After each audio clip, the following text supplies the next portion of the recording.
Vamos con nuestro segundo invitado, alguien que es desconocido por todos.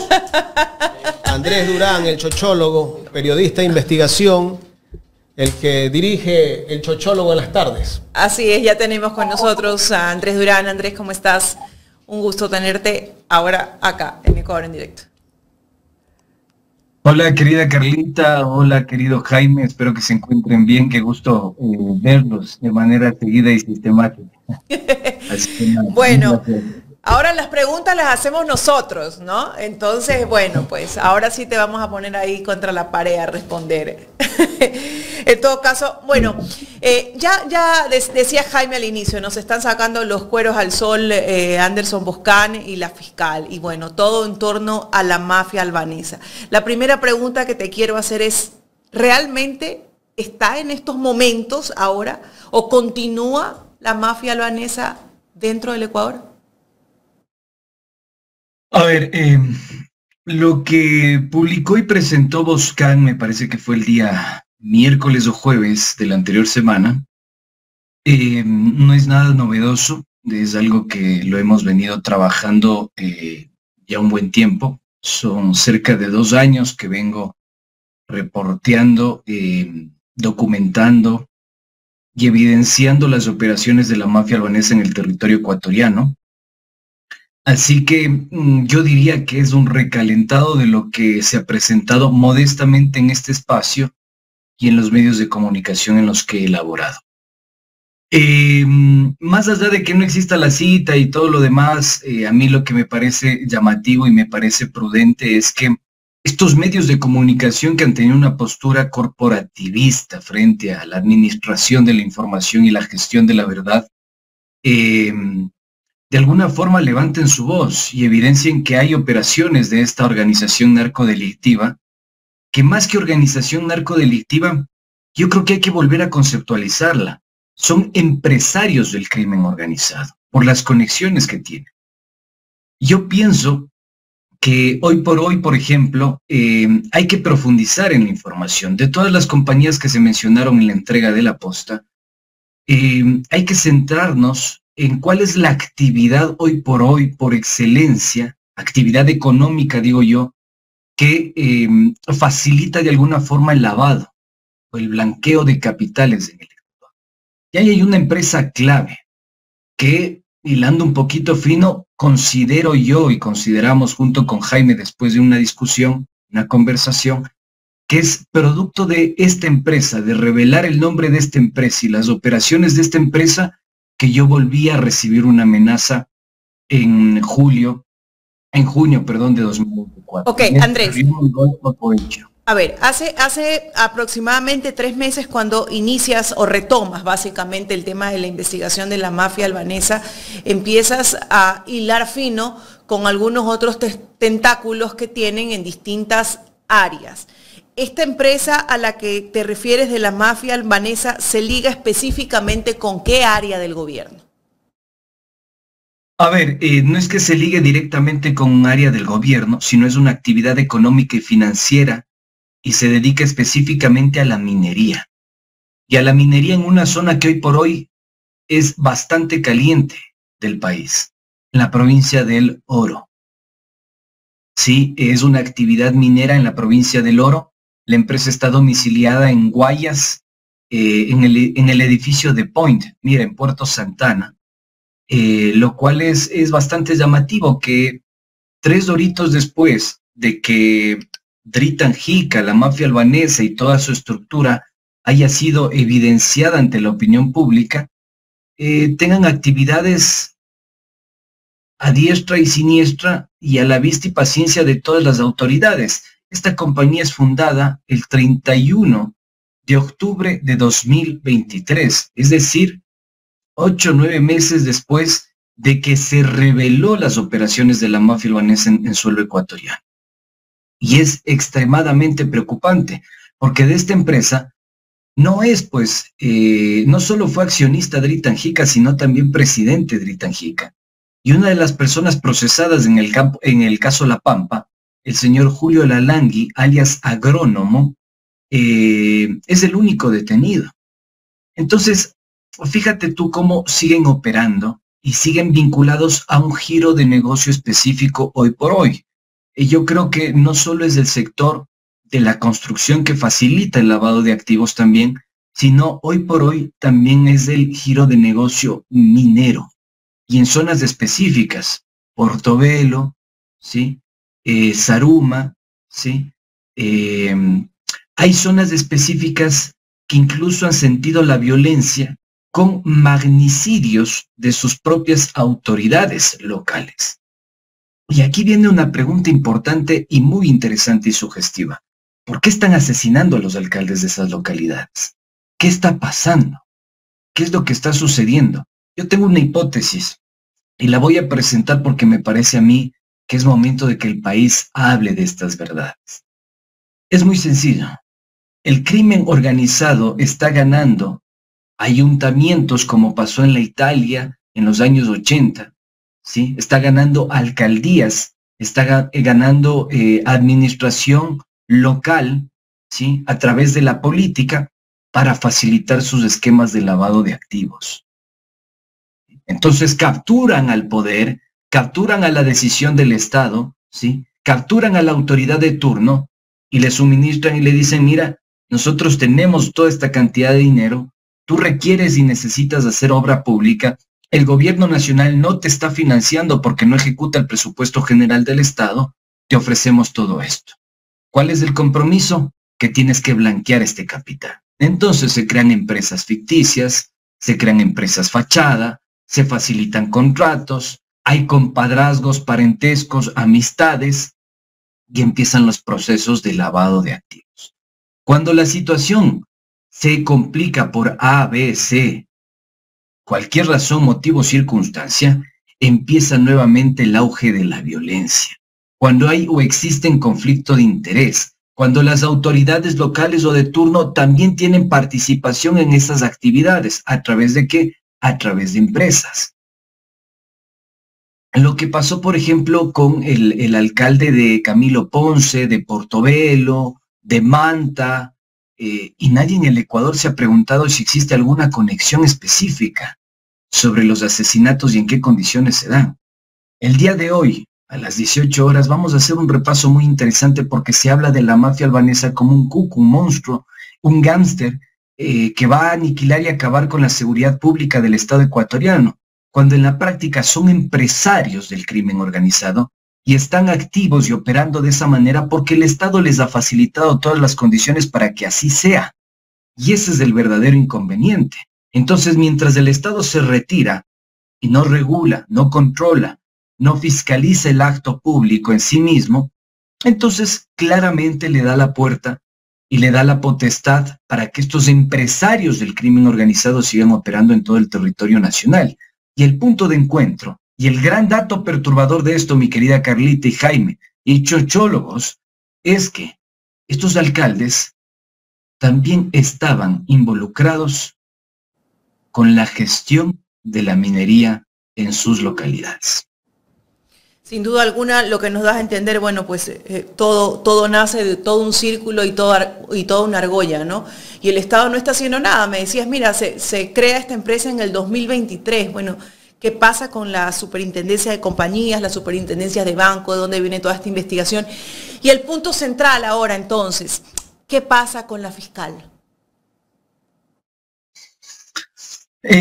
A ver, yo creo que para las personas que hacen un seguimiento acucioso de lo que presentamos en el chochólogo de manera sistemática, me parece que hace 2 semanas atrás yo presenté la situación de un alcalde de una localidad, de un cantón que casualmente no ha recibido ningún tipo de amenaza, persecución, intimidación, y vive campante, como perro con 2 colas.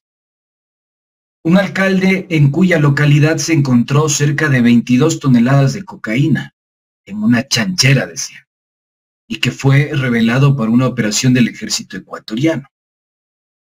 Un alcalde cuyo servicio de contratación o sistema de contratación pública de su localidad y de su alcaldía tuvo contratos con una empresa de su propiedad. Un alcalde cuyos familiares prestan dinero, han sido prestamistas, aparente, presunta, supuestamente usureros, porque incluso prestan dinero a los propios funcionarios de la alcaldía, ¿sí?, al 20% de interés. Como si se tratase de un big money, un don NASA, pero institucionalizado en el servicio público. Miren qué cosa tan interesante. Y un alcalde que entre sus amigos, algunos dicen, algunos testimonios han dicho, que yo los he logrado recopilar, han dicho no solo son amigos, sino también en su guardia de seguridad privada, fueron detenidos en esta narcofiesta en la provincia del Guayas, donde también fue detenido Dalo Bucarán y un pocotón de artistas y un pocotón de narcotraficantes vinculados con los choneros, con los águilas y los chone killers. Jacobo Bucarán no es, perdón, Jacobo Bucarán. Sí, Jacobo Bucarán, en efecto. Halo. Entonces, cuando yo les digo esto, ¿qué es lo que quiero decir? Que este lugar de operación, que es la provincia de Los Ríos, que me he matado cerca de 2 años insistiendo en que pongan atención a la provincia de Los Ríos, párenle bola a la provincia de Los Ríos, qué está pasando en Valencia, qué está pasando en Vinces, qué está pasando en Babahoyo, qué está pasando en Quevedo, ¿sí? Esta provincia es la que tiene una conexión puntual y específica tendría una conexión puntual y específica con la fiscal general del Estado, Diana Salazar, a partir de un actor público y privado al mismo tiempo, que incluso tiene contratos con el Estado ecuatoriano, que es el señor Mendoza Daza. Y esto es lo extremadamente preocupante. ¿Saben por qué, mis queridos amigos, mis queridos chochólogos? Es preocupante porque las autoridades que se encargan de investigar, de procesar y de hacer seguimiento a los hechos delictivos, como es el caso de la señora Diana Salazar, no lo ha hecho. Y me voy a tomar el atrevimiento de explicarles en qué caso puntual, solo para ponerles una pequeña muestra, como dirían los científicos, una muestra para sacar ideas, conjeturas y aproximaciones del tema que estamos discutiendo. Pablo Adrián Hidalgo Tuárez, ¿sí? HD5 en el informe de la UCETESI, o si quieren llamarle León de Troya, llámenle como les guste. Pablo Adrián Hidalgo Tuárez, a ese señor fue detenido el 2 de febrero de 2021 dentro de un camión placas PPA 3201 junto a 4 ciudadanos en la ciudad de Valencia. Miren qué casualidad, provincia de Los Ríos. En delito flagrante con un cargamento de cocaína, aproximadamente media tonelada de cocaína. En el parte policial, suscrito por el teniente Galarza, por el teniente Santana y el subteniente Vázquez, se indica que en colaboración con el Grupo de Operaciones Especiales, es decir, el GOE, se efectuó un control en la vía cerca del recinto 6 de agosto en Valencia. Y ahí encuentran el cargamento de cocaína. A pesar de la operación que hacen, que realizan, que ejecutan, lo ponen, delito flagrante, a disposición de la autoridad competente, en este caso de la Fiscalía General del Estado, para que posteriormente se califique la flagrancia del delito. Y el señor, el doctor fiscal Cristian Montoya Tello, vaya nomás a casa. No ha pasado absolutamente nada. No ha pasado absolutamente nada. Vaya nomás a casa, no vamos a calificar el delito de manera flagrante, solo le prohibimos la salida del país. 3 doritos más tarde, el señor Hidalgo Tuárez estaba siendo seguido e interceptado por la Policía Nacional en el famoso informe de la UCETESI, conocido como el León de Troya. Pero ¿saben qué es lo más estremecedor y perturbador de esto, mis queridos amigos? Es que la Fiscalía, en la investigación previa, recaba peritajes telefónicos, químicos, farmacéuticos, los partes policiales, y adivinen pues, el informe de la Unidad de Análisis Financiero y Económico de la UAFE. No me estoy inventando, no estoy haciendo alaraca. Esto lo hemos presentado de manera permanente y sistemática en el chochólogo y con documentos en la mano, y esto será parte de la presentación del día de hoy. Entonces, ¿qué queremos decir con esto? Que la Fiscalía General del Estado tenía conocimiento absoluto de la estructura de la mafia albanesa en el Ecuador y quiénes eran sus operadores, quienes se encargaban de hacer los viajecitos a Colombia, ¿sí? Conectándose con carteles que forman parte de estos, de la nueva generación, como el Clan del Golfo, por ejemplo, como Jalisco Nueva Generación en México, por ejemplo. Pregúntense otra cosa, mis queridos amigos, que esto no les va a dar, no se los va a ofrecer otro medio de comunicación. ¿Cuántas pistas clandestinas de aterrizaje existen en la provincia de Los Ríos? ¿Cuántas caletas existen en la provincia de Los Ríos? ¿Cuáles son los esquemas que facilitan el lavado de activos en la provincia de Los Ríos? ¿Y quiénes son los políticos involucrados con la mafia en la provincia de Los Ríos?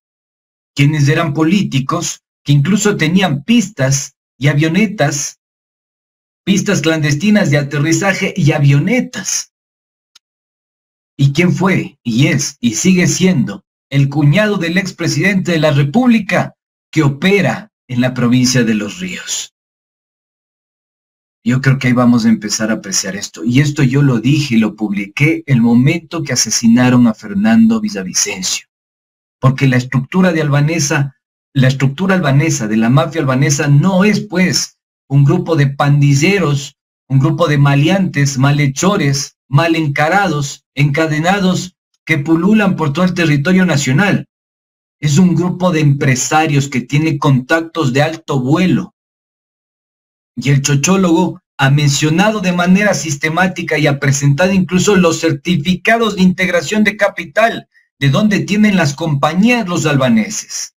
Y no solo es del Banco de Guayaquil, señoras y señores, es del Banco Bolivariano. Y el Banco Bolivariano formó parte y sigue siendo parte de la estructura del Banco de Guayaquil. ¿A través de qué? ¿A través de qué? A través de las compañías de los albaneses. Y ahí tenemos que hacernos otra pregunta muy importante, interesante y que nos ayudará a comprender las conexiones del crimen organizado en este país. ¿Con quién operan los albaneses? Con la mafia italiana, con la 'Ndrangheta. ¿Y dónde está la mafia italiana hoy por hoy? ¿Qué parte del sector empresarial ha capturado la mafia italiana? Pregúntense cómo sale la banana de este país contaminada con cocaína y vamos a empezar a tener claridad. Las cooperativas de ahorro y crédito también han sido parte de la lavandería que hace la mafia albanesa. Totalmente. Hay cooperativas de ahorro y crédito que también están involucradas.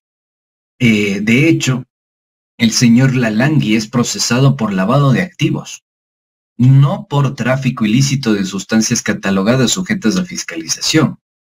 La esposa del señor Lalangui, la señora Parrales Pillazagua, también ha sido procesada por el mismo delito. Su hijo también ha sido procesado por el mismo delito. Mira, te voy a contar una anécdota que me parece súper loca, que sin querer queriendo se me dio a mí, mi querido Jaime. Yo andaba buscando a las compañías de la mafia albanesa.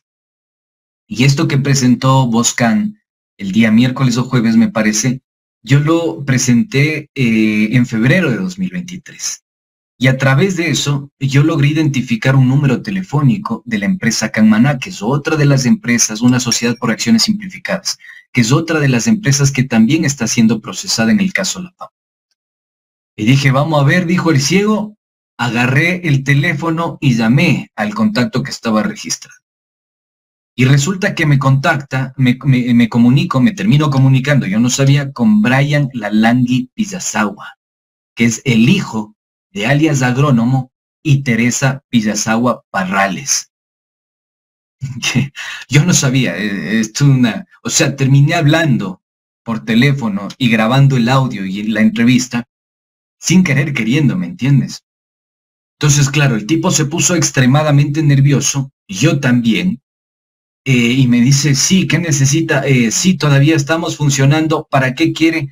No, soy periodista, en ese tiempo yo trabajaba en Radio Pichincha, soy periodista, estoy recopilando esta información, necesito saber dónde están sus oficinas.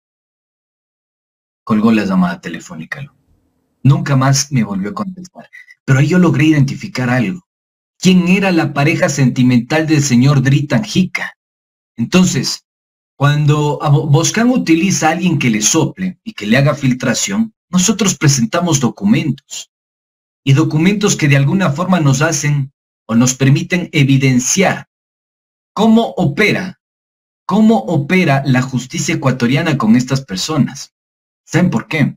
Porque la pareja del líder de la mafia albanesa dijo que tenía una discapacidad física del 41% y autismo leve cuando se facilitó la operación La Pampa en febrero de 2024 de este año. Dijo, yo tengo autismo y tengo una discapacidad física del 41%. Por esa razón consiguió arresto domiciliario y la aportación de un grillete. Sí.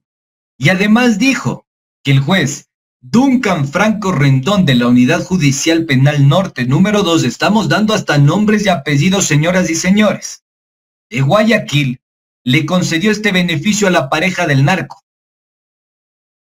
Y consta en el proceso jurídico. La señora estuvo detenida en el cuartel Modelo, pasando el tiempo que establece la norma de la flagrancia, para después decirle, vaya nomás a su caleta, no ha pasado absolutamente nada. No importa que usted sea la pareja sentimental, o mejor dicho, sí importa que usted sea la pareja sentimental de Dritan Jica, porque eso es interesante para la Fiscalía General del Estado.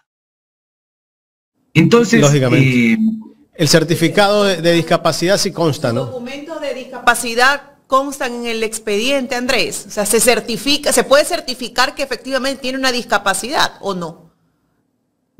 No consta dentro de la documentación. Lo que consta es el alegato jurídico, y la señora Ashley Ruiz, el 21 de febrero de 2024, le modificaron su detención.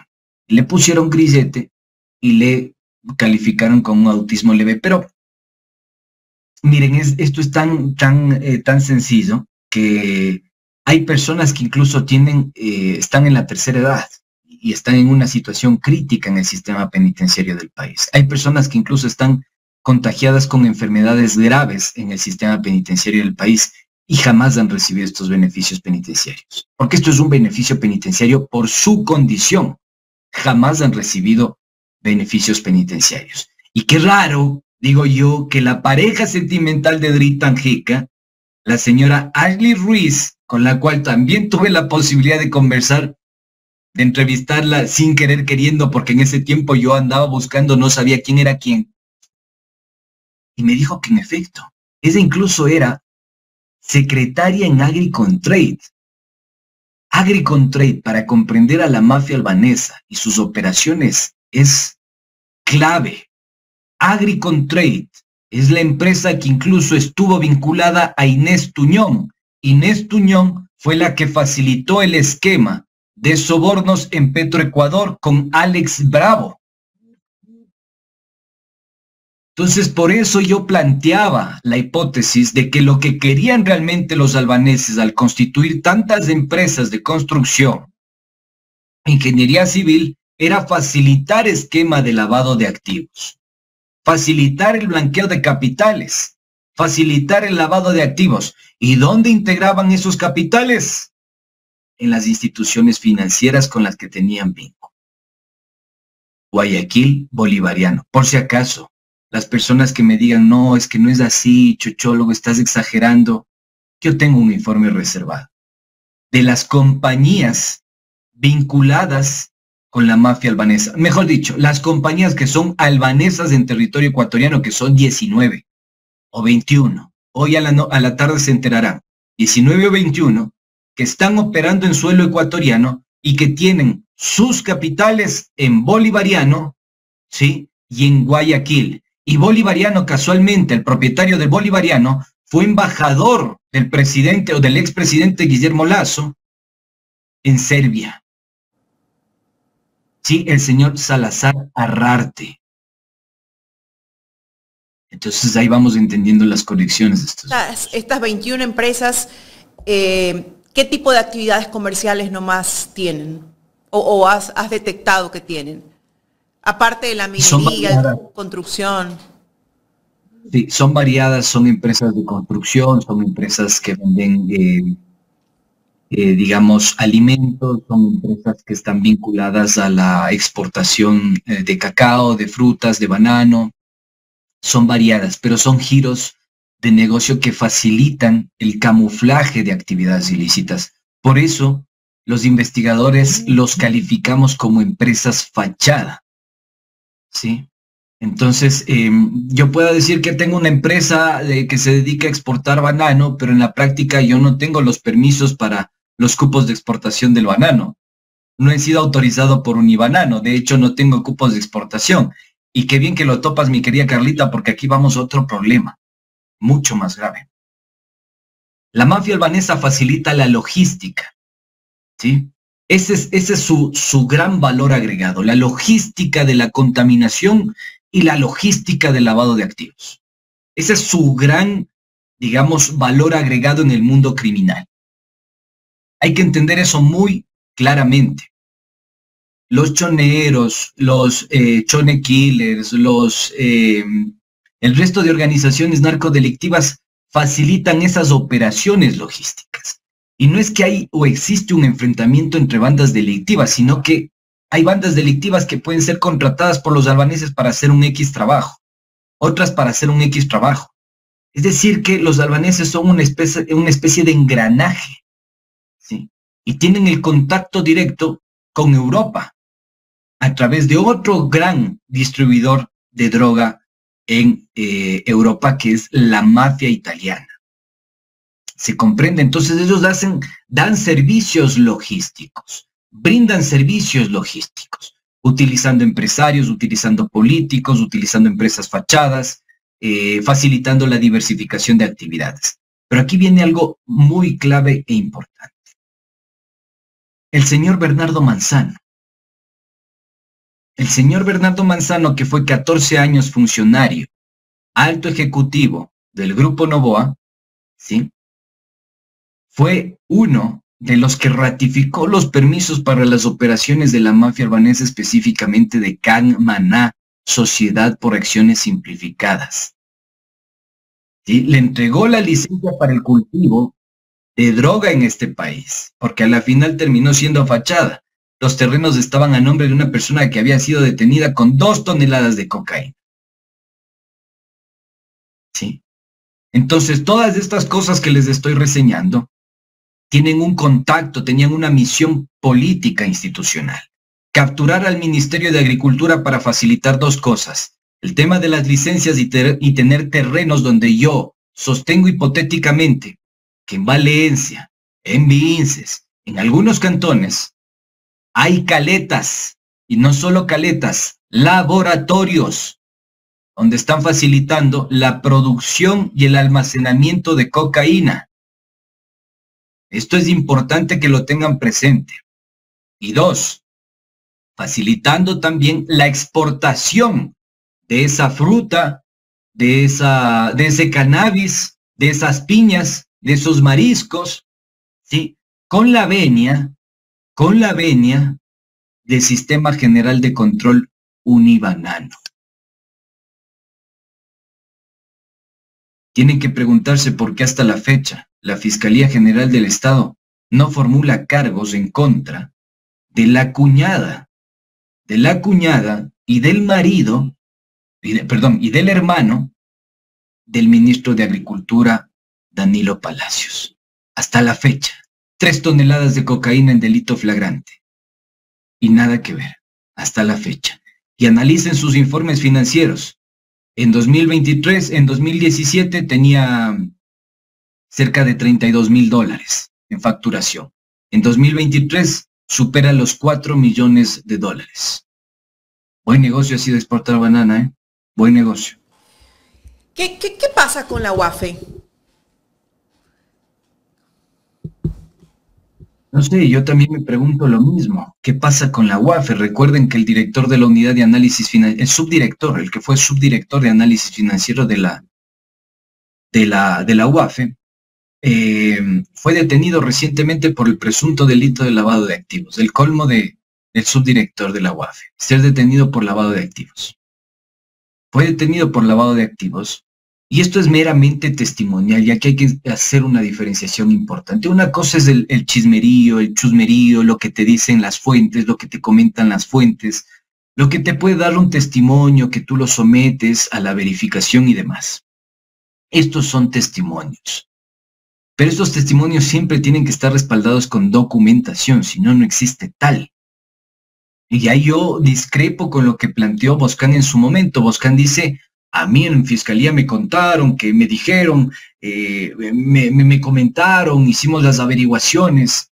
Sí, brother, pero ¿cómo tú identificas que hay una trama que está facilitando, camuflando esas actividades ilícitas desde la Fiscalía General del Estado? Bueno, ahí está lo de Duncan Franco. Ahí está cómo procede la justicia ecuatoriana y qué dijo la Fiscalía General del Estado al respecto de ese beneficio penitenciario a la pareja sentimental de Dritan Jica. ¿Ya? Entonces aquí hay que ser claro. Yo tengo testimonios, no documentación al respecto del caso de la UAFE. Y en la UAFE lo que pasa es que no existe capacidad técnica. Están metiendo personal que no tiene conocimiento de cómo se hace un ROIS, cómo se hace un informe previo al ROIS, cómo se procesan las actividades irregulares, ¿sí? Dígase, por ejemplo, usted fue a un banco, a una cooperativa y depositó $10,000. ¿Dónde está el formulario de licitud de fondos? ¿De dónde salen esos $10,000 que metió el Jaimito a la cooperativa de la Policía Nacional? Usted tiene que justificar con ese formulario de licitud de fondos. ¿Están pidiendo el formulario de licitud de fondos? No lo están pidiendo. Otra institución que tiene que controlar el ingreso de los dineros es la Superintendencia de Bancos.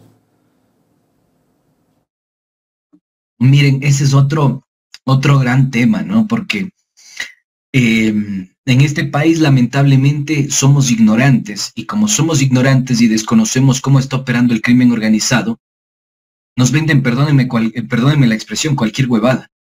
Y ese cualquier huevada es que todos son maleantes, malhechores encadenados y nos están asesinando en las calles. Sí está pasando eso. Sí existe violencia. Sí existen gatilleros y sicarios. Pero eso es producto de negocios que están por encima de estos operadores. Y ese es el problema que tiene el Ecuador. ¿Qué es el CIES? La Central de Inteligencia Estratégica. ¿Qué es la UAFE? La Unidad de Análisis Financiero. ¿Qué es la Dirección Nacional para la Prevención del Lavado de Activos que maneja la Superintendencia de Compañías? ¿Qué es el Servicio de Rentas Internas y sus unidades especializadas? ¿Qué es la Dirección General de Investigación de la Policía Nacional? Estas entidades que acabo de citar son las que tienen que operar de manera articulada alrededor del crimen organizado. Pero eso a la señora fiscal no le interesa. Porque si le interesara, dijera: a ver, yo puedo presentar una propuesta, hagamos una reforma, conversemos con los legisladores para ver cómo fortalecer un sistema de prevención del crimen organizado. Porque si usted sigue capturando a los cabecillas, entre comillas, ¿sí? A los malhechores, entre comillas, a los negros, a los afros, a los indios, que forman parte de estas organizaciones narcodelictivas, y fomentando un desconocimiento y un odio, ¿sí? Porque eso es lo que está generando. Lo que vamos a hacer es no identificar cuál es el verdadero problema del país, y hay que golpear en el corazón del crimen organizado. ¿Cuál es el corazón del crimen organizado? El bolsillo. Y en este país se lava muchísimo dinero. Y si no se golpea el bolsillo del crimen organizado y sus operaciones financieras, el crimen va a seguir y se va a intensificar. El problema es que hoy por hoy tenemos hasta incluso autoridades públicas, políticas, vinculadas con el crimen organizado. Ya, porque el crimen organizado dejó de ser una actividad ilegal en el Ecuador. Ahora es una actividad empresarial. Métanse eso en la cabeza, es una actividad empresarial. Acá hay empresarios del crimen organizado en el Ecuador. Andrés, quiero hacerte una pregunta. Tú dices es una actividad empresarial, entonces ahí te pregunto, si es empresarial, ¿genera empleo? ¿Puede haber muchos o algunos ecuatorianos que trabajen para estas empresas que lo desconozcan y que se vean involucrados de forma indirecta, incluso desconociendo? Porque es preocupante para una persona normal que va a buscar un trabajo determinado y no sabe detrás qué es lo que tiene esta empresa. Ese es el gran riesgo que vamos a correr y que estamos corriendo, mi querida Carlita. O sea, se va a llegar, digamos, a un punto en el que estas actividades delictivas van a terminar blanqueándose y esparciéndose en toda la economía nacional, que uno ya no va a lograr identificar qué es legal y qué es ilegal. ¿Me entiendes? Porque van a decir, esta empresa sí tenía actividades ilegales, pero el propietario de esa empresa tenía otras 4 o 5 empresas más, con diferentes giros de negocio. Y resulta que apalancaba los recursos a través de esa actividad ilícita para distribuirlos a sus demás compañías. ¿Ya? Y las otras compañías pueda que no tengan actividad ilícita, pero se sirvieron del apalancamiento de esos recursos para blanquear sus capitales. Entonces, si nosotros somos permisivos con esa actividad y se sigue propiciando esa actividad, la economía ecuatoriana va a empezar a depender de la actividad delictiva. Y eso es lo extremadamente preocupante. Eso es lo extremadamente preocupante. ¿Cómo hacemos con este asunto? Yo sostengo que el Ecuador tiene que avanzar hacia una discusión en el que se facilite la legalización parcial de ciertas drogas. Porque si no lo hacemos, que de hecho ya lo hizo Estados Unidos en varios estados de Estados Unidos, vamos a seguir teniendo un problema muy similar al que tuvo Estados Unidos en la década de los 50 con el licor, que generó bandas delictivas locales, y esas tenían conexiones muy directas con empresarios. La gran diferencia del Ecuador en relación a Colombia y México, porque he escuchado muchos comentarios al respecto de esto, no es que estamos viendo lo que vivimos en la Colombia de Pablito Escobar, no es que estamos viendo lo que vivimos en México de finales de 2000, de inicios del siglo XXI. No. La gran diferencia del Ecuador, la gran diferencia es que en el caso colombiano, por ejemplo, esto empezó de abajo hacia arriba, es decir, organizaciones narcodelictivas que empezaron a hacer sus tareas ilícitas y fueron creciendo y terminan capturando al poder institucional y político. En México sucede algo muy similar. En el caso ecuatoriano es a la inversa. Son empresarios que vieron en la actividad ilícita y delictiva una oportunidad para incrementar y maximizar sus ganancias. ¿Y esto se incrementa con la pandemia, Andrés? Por supuesto que se incrementa con la pandemia por una absoluta recesión en términos económicos y por supuesto también porque la cocaína, el Ecuador está al lado de los 2 productores más importantes del mundo de cocaína, Colombia y Perú, y porque se represaron se acumuló, digamos, una sobreproducción de cocaína, esto necesitaba tener una salida. Por eso cuando uno analiza dónde se concentra la mayor violencia, va a ver que la concentración de la violencia, por ejemplo, está al sur del país, en provincias fronterizas, El Oro, ¿sí?, que tienen salida directa al puerto, ¿sí?, a la parte amazónica del país, Sucumbíos, que tiene conexión directa, por ejemplo, con Putumayo, ¿sí?, una zona muy importante en términos de producción de cocaína, y las zonas estratégicas donde se hacen acopio y hoy por hoy producción, que es la provincia de Los Ríos. Y las salidas estratégicas hacia el Pacífico, Guayas, Manabí. Andrés, ¿en qué flotas de banano va la droga? Porque aquí se capturó droga en Europa en un barco bananero, pero ¿de quiénes son esos barcos? ¿Y cómo llega esa droga a esos barcos? ¿Tú has investigado esto? Sí, tenemos la respuesta de quién está detrás de eso. Sabemos quiénes son. Pero queremos seguir documentando el tema. Que ingrese la droga a los barcos, tiene que tener la venia de alguien. Voy a tirar algunas pistas y lo voy a dejar en incógnito, porque seguimos recabando documentación al respecto. Hay algo, mi querido Jaime y mi querida Carlita y chochólogos.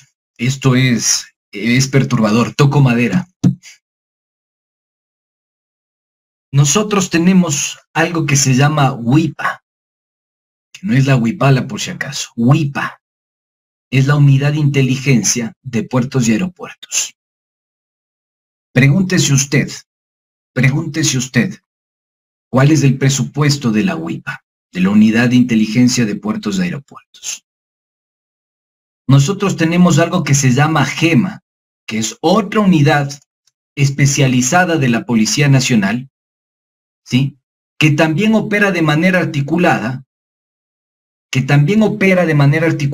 con la WIPA, que es el Grupo Especial Móvil Antinarcóticos, que es brazo táctico de la Dirección Nacional Antinarcóticos de la Policía Nacional.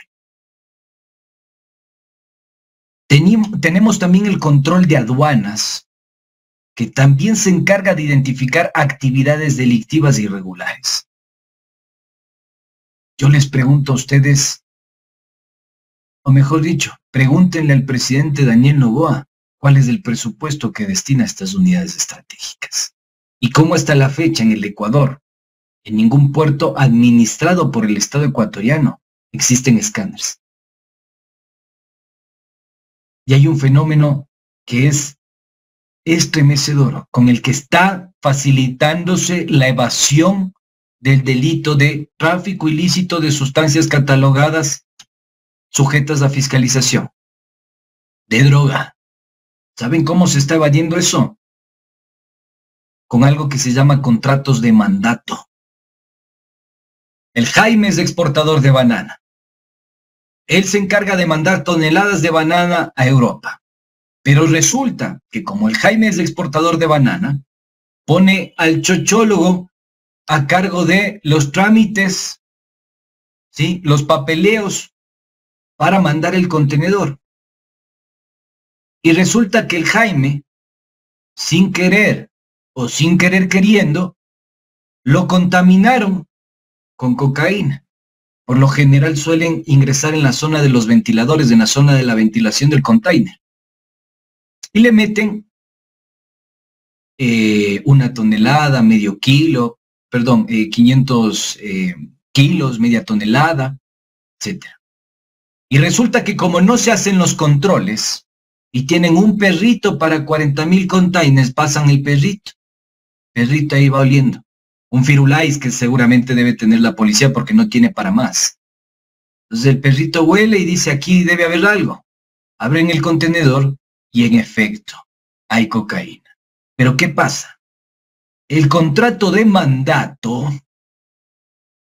le facilita a Jaime no ser responsable de lo que existe en el contenedor. Y le llevan preso al cojudo, o sea, al chocholo, porque es el que estaba firmando los papeles y haciendo el papeleo para la exportación del contenedor. Pero las grandes empresas salen campantes, libres, como perro con dos colas, felices. Eso es lo que pasa en el Ecuador. Por eso es que no hay empresarios vinculados a estos casos, porque se lavan las manos de esa manera. Les estoy tirando, miren, esta vaina, ¿no? Porque hay muchas personas que dicen, yo comprendo, yo sé, yo soy experto en el crimen organizado, yo estudié la mafia y no sé qué y no sé cuánto y tantos años y que yo reporté y que yo ni sé, no saben ni en dónde están parados. No saben ni cuáles son sus problemas legales, sus problemas, el modus operandi, cómo se conectan a través del sistema financiero. No saben. Y el contrato de mandato está legalizado y viabilizado a través del Código Orgánico de Administración.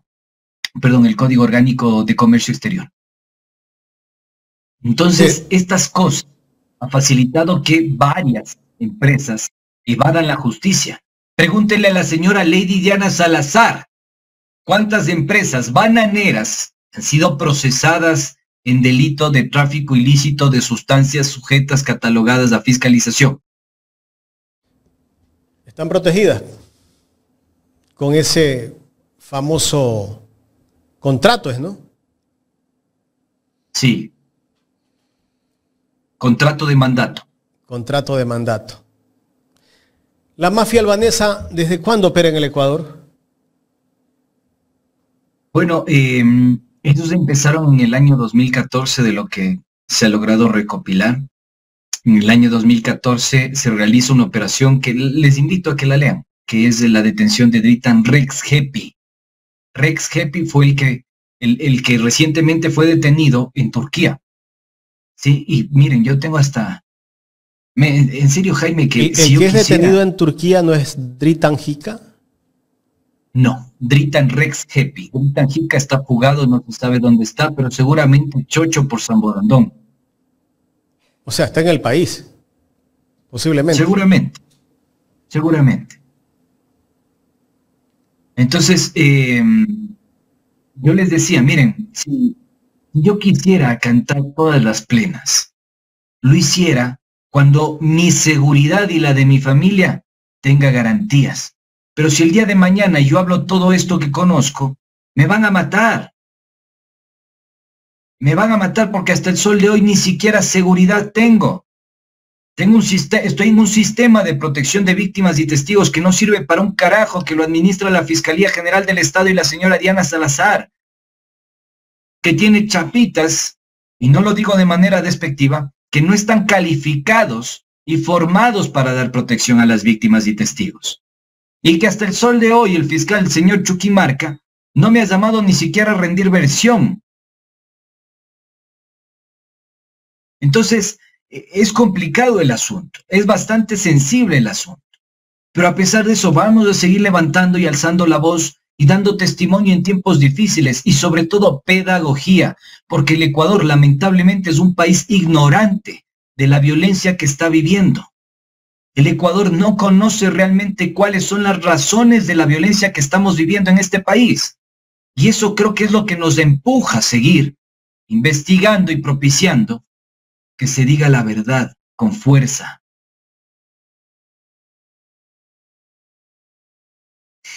Así es. Sin duda alguna, lo que los comentas, ¿no? La investigación que has hecho, Andrés, sin duda alguna abre el abanico a un sinnúmero de hipótesis que deben de ser investigadas por la Fiscalía, ¿no? Y decirle a todos nuestros seguidores, ¿no? Hace 3 meses, cuando inicia nuevamente la investigación, porque tú es una investigación que la vienes haciendo ya desde hace mucho tiempo, ¿no? Pero cuando se vuelve a exponer todo esto, incluso corre peligro tu vida, un sinnúmero de amenazas. Y ahora, ¿qué dice la ciudadanía? Quiere respuestas que sin duda alguna no encontramos. Y ahí es cuando yo me pregunto, ¿no? ¿De quién tendrá respaldo la fiscal? Bueno, la fiscal tiene respaldo y ahí ese es el enigma que tenemos que ir descifrándolo también. Tiene respaldo tuvo el respaldo de un embajador de los Estados Unidos y un respaldo ferviente, señor Michael Fitzpatrick, quien también sabía de estos temas. El señor Michael Fitzpatrick incluso donó dinero y capacidades técnicas a la FEDOTE, que es la Fiscalía Especializada en Delincuencia Organizada. Y no solo a la FEDOTE, sino a fiscalías especializadas en combatir a la delincuencia organizada. Y eso es lo extremadamente perturbador. ¿Cómo puede ser posible que un embajador de los Estados Unidos, de una fiscal del Ecuador que tiene evidentes vínculos con estas actividades irregulares, no tengan claridad sobre cómo desarticular a la mafia albanesa, dónde golpear a la mafia albanesa y cómo hacerlo? Boscan dice la verdad. De hecho, lo publiqué cuando arranqué acá en Ecuador en directo. Esta no es iniciativa de la fiscal Diana Salazar. Es iniciativa de la Fiscalía Española. ¿Y saben por qué es iniciativa de la Fiscalía Española? Porque los españoles ya no saben qué hacer con tanta cocaína que... Este es el reportaje de un medio español. Ya no saben qué hacer. ¿Cómo y qué bien, porque acá un oyente me hace caer en cuenta y me dice, no solo eso, Andrés, sino que también son sorteados las verificaciones de los contenedores. Encima de eso, la discrecionalidad absoluta. Los contenedores que salen de puertos ecuatorianos, que tienen que pasar por el control antinarcóticos, son sorteados. ¿Ustedes se imaginan cuántos contenedores no fueron verificados? Cientos. Miles de contenedores. Miles. Andrés, déjame antes de seguir, pedirle a la gente que no se olvide de darle los likes. Recuerden que con los likes impulsamos para que este contenido llegue a más personas, y también quienes pueden, los invitamos a hacer un super chat. Juan Miño, muchas gracias. Dice: un abrazo, Andrés, cuídate, bendiciones. Gracias, Juan Miño, por el aporte, y los que puedan seguir haciendo aporte le agradecemos. Sigan dando los likes para que este contenido siga reproduciéndose en otros dispositivos. Andrés, Boscán el día viernes le dice a la fiscal, cuando él se siente ya después de haber lanzado todo lo que había dicho, un poco con el riesgo de que le pueda ocurrir algo, que la fiscal tendría sus amigotes en la provincia de Los Ríos. ¿De qué nos están hablando allí, Boscán? Tú que eres investigador. Bueno, hay algunas bandas delictivas que operan en la provincia de Los Ríos, ¿no? Yo entiendo que cuando lo dice el señor Boscán, me imagino yo que está haciendo referencia al señor Mendoza Daza, que no solo es amigote de la fiscal, sino amigotes de alcaldes. Vayan, por favor, y regresen a ver qué pasó con la chanchera con 22 toneladas de cocaína. 22 toneladas de cocaína. O sea, es el cargamento de contado más grande de la historia. Solo detrás de uno de México. Estuvo en la costa del Pacífico, que me parece que fue de 23 toneladas. El de Ecuador es de 22 toneladas. Es decir, que a nivel mundial, nosotros tenemos uno de los récords del decomiso de droga más grande de la historia. Vayan ustedes y pregunten quién es Mendoza Daza, ¿sí? Y con quiénes está trabajando de manera articulada, cuántos contratos públicos ha recibido, con qué municipios, de qué manera se articula, si tiene parentesco o no familiar con otros políticos, incluso podrían estar en la Asamblea Nacional, con quién se tomaba las fotos, si aparecía el Cholo Mendoza por ahí o no. Punto. A mí me amenazaron, y cuando me amenazan, Serrano dijo que se intentó contratar a un famoso sicario llamado el Negro Venus para matarme. ¿Ya? Estas personas que operan en la zona de Quevedo, son gatilleros, están vinculados también al cuidado de haciendas y fincas. Haciendas y fincas que exportan banano y palma. ¿Y saben quién se dedica y tiene una enorme productora de palma, procesadora de palma? El cuñado de nuestro expresidente Guillermo Lasso. Bueno, con eso ya es suficiente. Más que suficiente, ¿no? Terrible lo que pasa en el Ecuador, y así como vemos que no se hace nada por combatir al narcotráfico, difícilmente vamos a poder bajar los niveles de inseguridad, porque por ahí parte todo, pues, ¿no? Los niveles de inseguridad es producto de la droga que sigue entrando a nuestro país y que no se controla, pero sin embargo el gobierno dice que la culpa es de la vaca. La droga entra por las fronteras, sale por los puertos. ¿Y quiénes controlan las fronteras y los puertos? El gobierno. Pero siempre salen a acusar a otros. Quienes gobiernan son ellos. Esa es la realidad, Andrés. Me quedo con algo importante que dice Andrés. No se trata de coger a ciertos personajes de las bandas delictivas, de los famosos grupos que quieren adueñarse de territorio. Se trata de ir más allá. Se trata de atacarlos en el corazón, y eso es en el dinero, ¿no? Si no, nunca se va a terminar. Si no solo es pantalla, son narrativas. agarramos a este líder, a este otro líder, pero bueno, la verdadera dirección hacia donde tiene que irse es hacia arriba. Jaime. ¿Cuál es el tema de hoy, Andrés?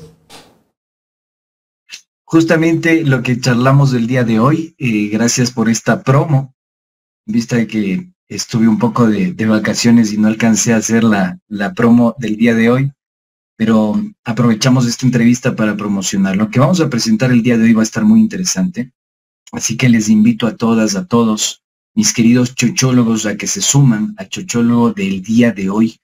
A las 18 horas vamos a hacer una presentación extensa de las operaciones de la mafia albanesa en el suelo ecuatoriano y a darles muchos nombres,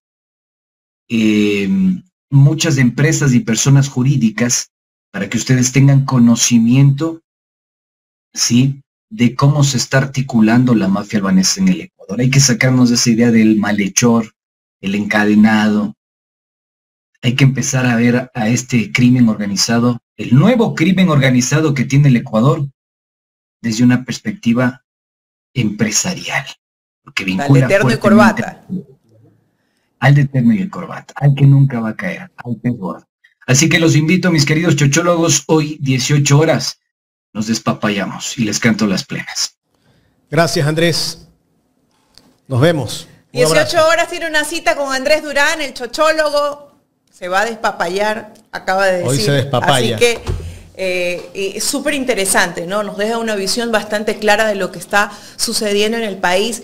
Y ahí viene la razón por la que no vemos realmente que haya una baja en los índices delincuenciales. Yo me mantengo, mientras me quedo siga entrando droga al país, lo que dice él, que es súper importante, mientras siga entrando la droga, mientras y se siga lavando ataque dinero en el país también. a las cabezas, mientras no se le dé pues una punzada en el corazón, en lo que sostiene estas organizaciones, que sin duda alguna pues es el dinero. Y también es importante porque conocer esto, Jaime, porque decíamos cuántas empresas vienen, se derivan de ahí, abrazan todas estas organizaciones delincuenciales, y hay gente que trabaja en estas empresas incluso sin saber, Jaime, sin saber de dónde vienen realmente esos fondos y cuál es la actividad que tienen. Así que es súper importante. Ahora yo me pregunto, ¿no? ¿Por qué hay tantas construcciones en el Ecuador y no hay plata? El país está en crisis. No, ¿quién compra? ¿Quién compra? Usted ¿no? ve edificios, ve centros comerciales por todos lados, ¿no? Puede ser gente que en realidad le gusta invertir, ¿no? Pero dice, a veces dices, te llega la duda, ¿no? ¿De dónde? ¿Y cómo es que no hay plata? Decimos, ¿y cómo es que no hay plata? ¿Y cómo es que la banca sigue ganando más dinero todos los años, no? Así es, ¿cómo es que no la hay plata banca y la sigue? gente está sin plata? Bueno, ahí está pues la respuesta. Todo lo que estamos viviendo con el ingreso de la droga al Ecuador.